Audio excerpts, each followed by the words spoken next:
Hey everyone, Sam here, also known as Mr. Stainless, and it looks like we now know a little bit more about the story in Skull and Bones. And as an added bonus, it seems that legendary pirates have been confirmed for the game too. Now since E3, I've been going through and watching more or less any gameplay I could get my hands on, checking out interviews, and one moment that stuck out to me during the initial gameplay presentation at E3 was this moment. We were alone at the top of the food chain.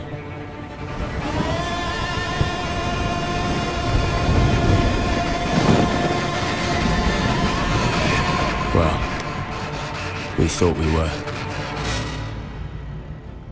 Now initially I thought that they were referencing the Kraken, that it was the Kraken that was at the top of the food chain, but then as I started to watch it back I realised that the imagery and the camera angles we were seeing here just didn't stack up. We see this ominous ship appear over the waves, which I originally thought was one of the main character's ships. Then we see the pirates attacking and it hit me. This is one of the legendary pirates we're going to meet in game.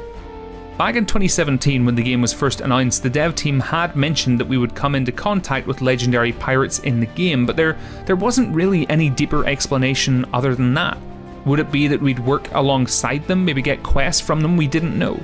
Well, this has all been explained thanks to some gameplay that has been captured from the game floor at E3. Have a look at this. I don't get what the problem is, mate. Look, it's not that I don't believe the tea leaf reader. I'm sure what he says is very interesting. We need more than your good opinion. If we're going to take down their booze, we need good information. The pirates here are mentioning Labus, also known by his real name of Olivier Levasseur. Now if any of you are Assassin's Creed Black Flag fans, that name should sound familiar because it was his treasure we were hunting down in the game. Now I'm not going to go into the history of Labus, instead I'll be bringing you a video going into greater detail on that in a couple of weeks, but later on in the video we see this pop up on screen. Olivier Levasseur is shown as the regional rival. Now, here's what I think this all means.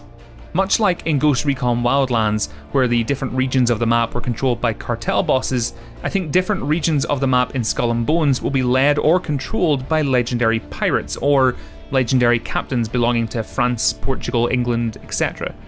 If we want to claim those regions or control them for our own pirate reasons, we'll need to take down each regional rival by completing missions like denying their fleet plunder, attacking their ships and things like that, until we no doubt, most likely, are into a kind of one-on-one combat with them where we get to actually take down the pirates for ourselves.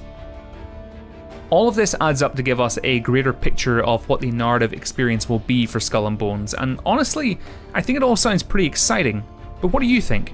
Do you like the idea of taking down legendary pirates in-game? Let me know down in the comments below. But in the meantime, if this is the first time you've come across the channel, hit that subscribe button down below to be kept up to date of when my new Skull and Bones videos go live. But until next time, have a great week, and I'll speak to you all soon.